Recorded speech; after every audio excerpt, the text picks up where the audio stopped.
Since the new Mufasa movie came out, I decided to have a bit of a rewatch over the animated classic The Lion King and The Lion King 2. If you've ever ventured down the Disney fandom road, you'd be well aware of the beloved direct-to-DVD sequels that dominated the 90s and 2000s. Many a Disney classic was rewarded with a fresh installment, fleshing out the characters from the original or creating new ones that became beloved in their own right. Among the highest acclaimed of these sequels is The Lion King 2 Simba's Pride, which released in 1998, 4 years after the famous Lion King.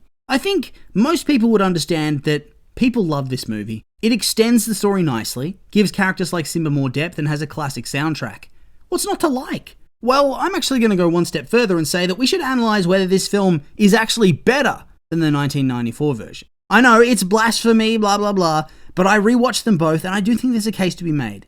I'm not saying I fully decided whether that's true or not, that's what this video is for, but I'm saying we're going to pit them against one another and see where they stand. When reviewing films, or in this case comparing two to see which is the best, we have to set up some parameters we can judge on. Broadly speaking, these are going to be audio, visuals, and narrative. Because we're comparing two films, I'll talk specifics about how each film does in each category, then I'll compare them before I move on to the next. I think we start with the visuals today, as I think of the three, this will be the least controversial opinion. The Lion King is a visual masterpiece, that is obvious. Everyone goes on and on about the vibrancy of the colours, especially compared to the 2019 remake, and for good reason. I would say that the 90s were renowned for their colourful animation, more than previous decades, and this is where Disney really hit its stride with 2D. The vibe is very classical Disney, but with enhanced detail and finesse.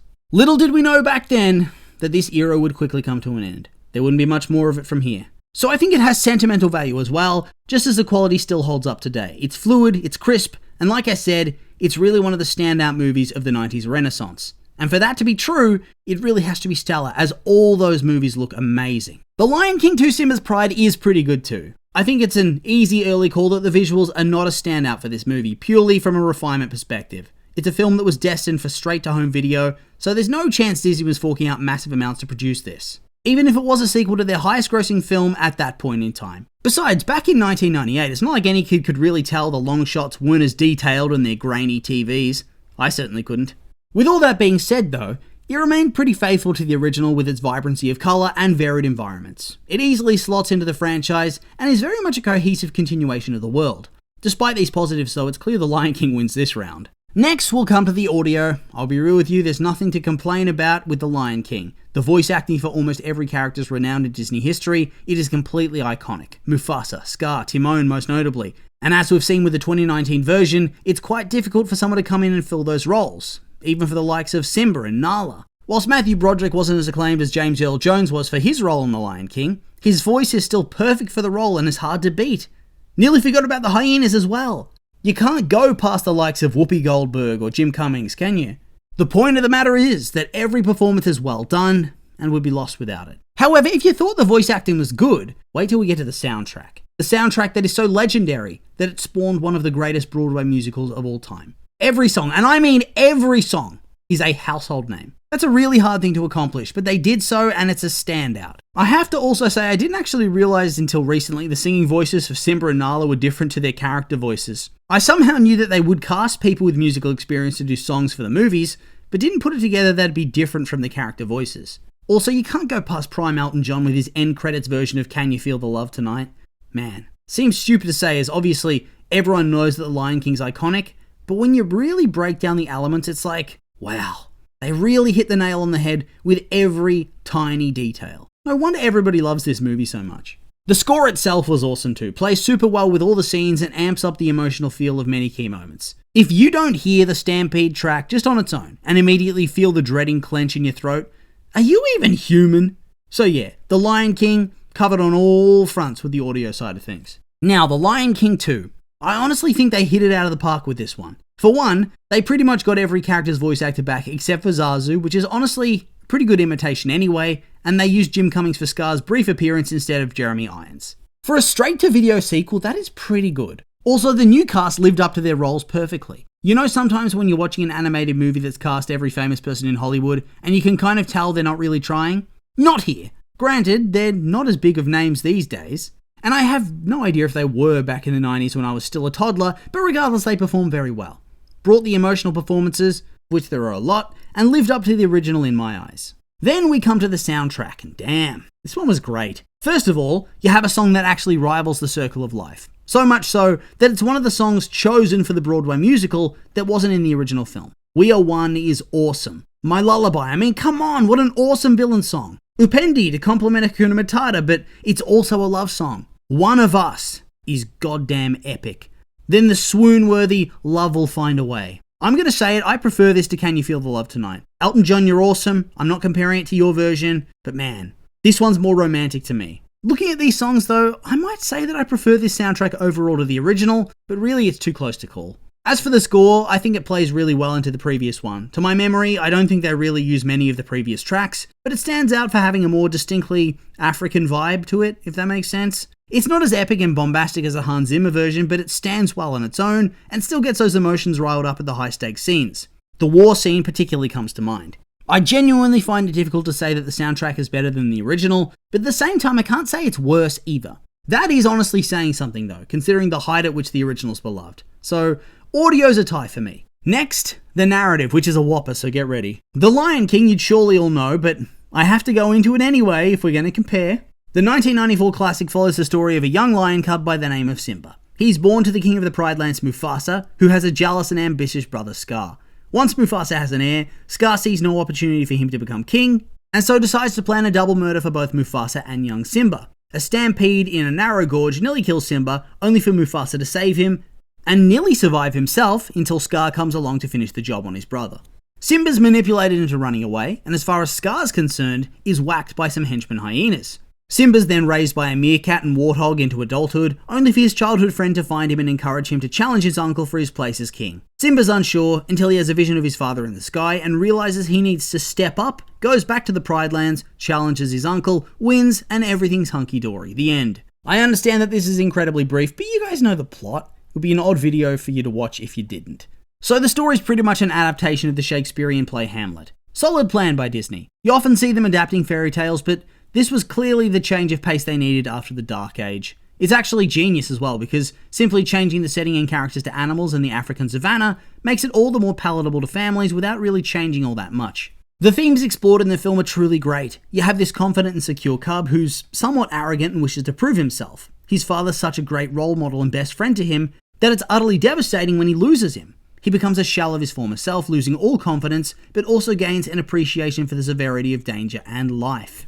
He also grapples with the crushing guilt that, because of his reckless behaviour, his father's dead. This of course isn't true, but that's how he sees it. So much so that he thinks he's unlovable and couldn't tell a soul. Despite all of this, he can't let others he loves suffer, so he, in memory of his father, goes back to save them. The scene where he confronts Scar's so moving, where he turns back into that small child and fears rejection from everyone he knew.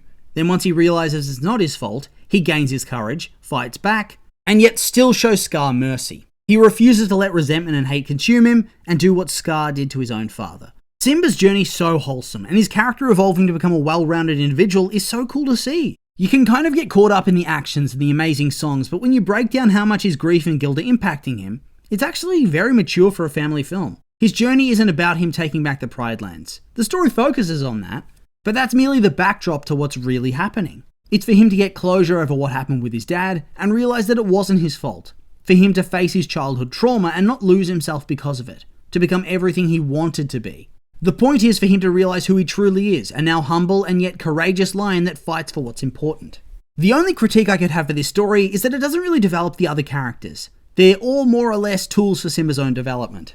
That doesn't mean they don't have big personalities, but they don't really change or do anything in the plot except service the story. They don't have an arc of their own. For example, the villain Scar. He always hates Mufasa and Simba, he kills his brother, assumes his nephew's dead, and completely destroys the Pride Lands, doing nothing about it except for whining. When confronted by adult Simba, he resorts back to his manipulative ways and attempts to take advantage of any situation offered to him. So nothing really changes despite the external struggle of his kingdom. It doesn't impact him or the story. Mufasa doesn't have an arc except for being the catalyst for Simba's development. His mother is largely non-existent, his love interest pushes him to go back for all the other lions' sake, but she doesn't really have all that much personality. Zazu's the same, Rafiki remains the same, an enlightened crazy monkey, Timon and Pumbaa are just comic relief, and a sanctuary for Simba. I think that's everybody of note. It's not a detriment to the story, but when you're analysing it all, I think it becomes very clear that no one else is ever really all that fleshed out. Now let's take a look at the sequel. Another Shakespearean adaptation, this time Romeo and Juliet. The Lion King 2 follows Simba's daughter Kiara. A reflection of her own father when he was young, Kiara's headstrong and adventurous, however has a very different father than Simba did, one plagued by significant childhood trauma. Because of this, Simba's somewhat overprotective, and this becomes increasingly frustrating for Kiara, leading her to find creative ways to sneak out on her own. She unwittingly crosses a kingdom boundary and meets another lion cub, Kovu. They narrowly escape some crocodiles and bond over their experience before the story explains how the Pride Lands and the Outlands are divided, presumably after Scar's demise. The cubs are separated and Kiara resumes her confined life. Meanwhile, we see Kovu's mother Zira hatch a plan to get her son to take over the Pride Lands. Once they reach adulthood, Kiara goes on a hunt, is sabotaged by Kovu's siblings, and a stage rescue commences where Kovu pleads to join their pride. Simba, while skeptical, allows it, and Kovu subsequently thwarted by Kiara to attack him. Kiara teaches Kovu about fun, his heart mellows out, falling in love with her, and his desire to enact his mother's plan begins to wane. This is spotted by his sister, so she reports back to their mother. Zira stages an attack unknown to Kovu, where Simba believes he's a part of it. Simba escapes, Kovu's brother dies, and Kovu's exiled from the Pride Lands. Kiara rejects this, and they resolve to go back and make Simba change his mind. Zira, meanwhile, has launched an all-out war on Simba's pride, and the two have to stop them. Kiara manages to change her father's mind, but Zira's unshakable and goes for Simba, but takes Kiara off a cliff instead. Zira falls to her death, and the two prides come back into one. They're all accepted, they live happily ever after. The end, hooray! I'm going to be real with you. I think the story's more developed in the sequel. Lots more happens, and there's more of a struggle between the characters than in its predecessor. We'll start with Simba, as he was the main character in the first movie. How about that ongoing effect the previous film had on him? Despite taking down the lion that killed his father and restoring his birthright, he's still not at peace. He wants nothing more than to protect his child, and be overbearing if it means that what happened to him doesn't happen to her. He has nightmares about what happened to his father and wishing he could save him. He constantly talks to the stars like his father once told him to, still looking for guidance and help. He's confronted with the reality that he isn't his father, and yet he's perfectly capable of being who he is, and that's enough. His arc is twofold. His protectiveness and attempt at prevention of what happened in the past causes the conflict he seeks to stop. He also wasn't wrong though. He was right about Kovu's intentions when he joined the Pride as an adult. He was right to cast out the lions that sought to support Scar in the immediate aftermath. What else was he supposed to do? Let them stay and plan and stage a coup? Even after all the lions found out that Scar murdered his brother and attempted to murder his nephew, these ones still sided with him. They made their choice. He still showed mercy to a young Kovu all those years ago. Everything he does is right and reasonable, even exiling Kovu. How could he be certain after that attack? Yet his daughter's words reach him as well. After seeing Kovu's clear protectiveness of him and Kiara, he heeds her words of peace. The dude makes mistakes, yes, like not trusting his daughter even once she reaches adulthood. And we know that Kovu's good, but the journey he makes to reach that point isn't unreasonable. It's actually perfect storytelling. His struggle to have confidence in himself, even after everything, is also so profound. And his longing for his father's advice and guidance is tragic. He wants nothing more than to get it right, and he does in the end. With a spectacular parallel to the Stampede, I might add. His attempt at saving his daughter in a gorge with rushing water, and this time he actually succeeds with both of their lives, whilst Kiara fails in saving the villain. I actually never thought about it that way, but honestly, how cathartic for Simba. It kind of reconciles what happened to his dad, that he was able to save his daughter and himself, whilst learning that he shouldn't become jaded because of his pain. What an arc. Then you have the new protagonist, Kiara. You get the frustration she feels and how isolated she seems, feeling as though she's just the daughter of the king and nothing more. Even once she reaches adulthood and asks her father plainly to allow her to achieve something, respecting his boundaries, he still doesn't. And that's what sends her over the edge. She's pushed right into Kovu because of his actions, but she also doesn't resent her father completely. She talks of positive memories, and his lessons about life do reach her, even if in a way he didn't expect. Her arc about gaining confidence because she's always been unable to achieve her true potential due to her dad's protectiveness is awesome. Kovu's love teaches her that everyone deserves a second chance, and the compassion makes her whole. The fact that Simba isn't necessarily wrong in what he taught her about home and family, and yet it could be interpreted in a fresh way, so that she's also right by being welcoming and giving others a second chance is so satisfying. She gets to be the hero and to be right in her conflict with her dad without sacrificing Simba's character completely. Kovu's arc has to be the best one though, right? This kid was chosen as Scar's heir, raised by a monstrous mother, and was shaped into a tool of vengeance. But he never loses the true essence of who he was inside. Even when he was young, he could see the clear impact his home life had on him. That he's got to be independent and strong, capable of anything. And yet his whole arc is learning that he can lean on and trust others, and doesn't have to be everything his mother laid out for him. His sadness about wanting to live up to expectations and yet also conflicting completely with who he is so moving. He goes through so much on his journey. Mourning the fact that he was brought up this way and how it was wrong, yet it filled him with a purpose, is such a deep theme to convey. Wanting to tell Kiara the truth and sacrifice all his happiness because of his love for her, knowing that he'll be rejected not only by his own pride, but presumably by Simba's as well. His realization when Simba tells the story about Scar, and his complete rejection of the supposed idol he was meant to live up to, is awesome. He rejects and sacrifices his own brother because of it, attempting to save the actual idol he looks up to. He questions whether he's truly dark inside because of the way he was raised. Kiara kind of saves him in a way, seeing the good in him even when he struggles to see it himself. The whole love will find a way even after all the conflict and darkness gives him the strength to keep standing and face his mother and his own pride to protect Kiara, Simba and the others. It's such a good character journey and a definite highlight. Zira's largely similar to Scar in the way that she's so consumed by hatred and rage, she largely doesn't change. However, she faces greater consequences in my eyes than Scar did. She actually loses her children one by one, and this has varying impacts on her psyche. She mourns Nuka despite caring very little for him because he served her until the end. She rejects Kovu because he didn't serve her, and as far as she's concerned, he's dead to her. She threatens not only Vitani, but all the other lions because of her rejection. At the end, when Kiara's offering her help at the edge of the cliff, she just slips and falls. It's hard to say whether she would have actually reached out for her, and if she did, she would have changed. My opinion's no. And that the lesson would have been that you can offer second chances, but it doesn't mean that everybody's going to rise to it. I think that's what they were actually going for originally. There's a deleted scene where she outwardly rejects Kiara and throws herself off completely because she's committed to her convictions until the very end. So dark. And I kind of wish they kept it, but they definitely would have gotten complaints if they did. So we can't really count that as it's not truly part of the movie. Even so, despite her not changing, it does feel like her character and ambition has more depth than Scar ever did. Even the smaller characters like Kovu's siblings Nuka and Vitani have their arcs. Nuka, the eldest, is completely forgotten and rejected by his mother in favour of Kovu because that's what Scar chose. To his dying breath, all he wanted was her approval, which he actually got in the end. Meanwhile, Kovu, who got all the attention, became rejected by his mother at the very end. Vitani, their sister, who served her role with minimal complaints, ends up rejecting her for something better. All the children have a different experience and choose different paths based on how their mother treated them. Other characters like Nala, Rafiki, Zazu, Timon and Pumbaa don't really have personal arcs, but I do feel like they're more emotionally in tune than maybe the previous film. There's more time for reflection and character dynamics to play out in the sequel, and so I think it comes across as having more depth. At least for Nala, Timon and Pumbaa's perspective. I think I'm going to actually have to say the narrative round is won by the sequel. There's so much more going for it from a character perspective that's difficult to ignore. Having now made our way through the visuals, audio, and narrative, I guess I have to come to a decision. Is the sequel better than the original? I kind of have to say yes. It feels sacrilege, but I think it's true. At the end of the day, unless your visuals or audio are distinctly bad, it's going to come down to the narrative. The narrative is the crux of everything. You're there for the story, and if someone does it better, then what else can you do?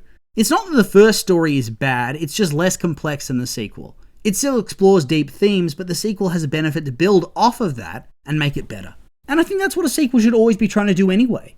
It's not an insult to the original that the sequel's better. No one's saying Shrek 1's bad because Shrek 2's better. Same with Toy Story and Toy Story 2. The only difference between The Lion King and The Lion King 2 is budget. I guarantee if this film was made with the budget of the original, people would view it the same way as those other sequels. With all that being said though, these have all just been my opinions, and now I'd like to hear yours. What do you think of The Lion King 2? Do you think it's better than the original? Maybe you think I'm completely delusional and stupid. I'm curious for your thoughts, so make sure to like, comment and subscribe and let me know.